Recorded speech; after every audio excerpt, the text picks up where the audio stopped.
chơi cắn sắm mẹ đó hẳn em về để à công buồn quá đắng đắng nung chia cắn trôi sang nó càng ai sang lâu tiếng tiếng máy máy càng ai sang lâu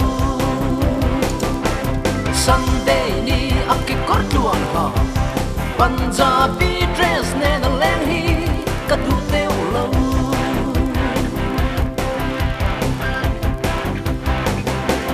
I in chei dan han en chiang te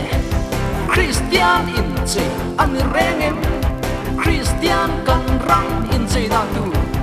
tiang tur hi mo ami thot lo mi pa ke kor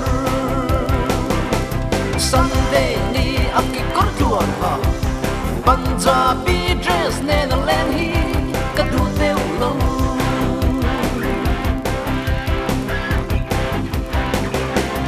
I in chei dan reu reng a hiam I mi sia o an lang chiang nge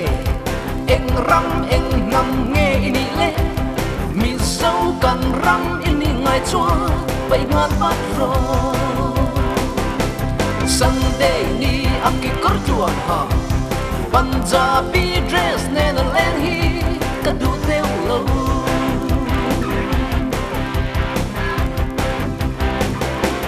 kan nam in chei na pai tha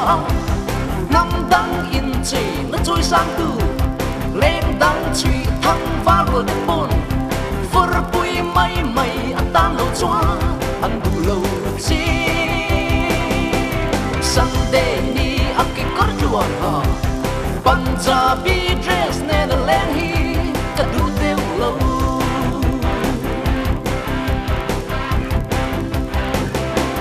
kan nam in chei kan choi sang e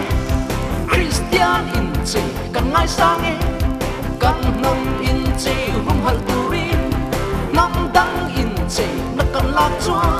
a thei teu lo Sunday ni aki kor tuan ha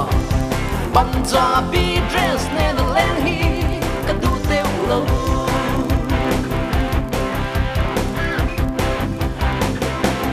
kan nam in chei kan choi sang e Christian in chei kan ngai sang e kan nam in chei hum hal turi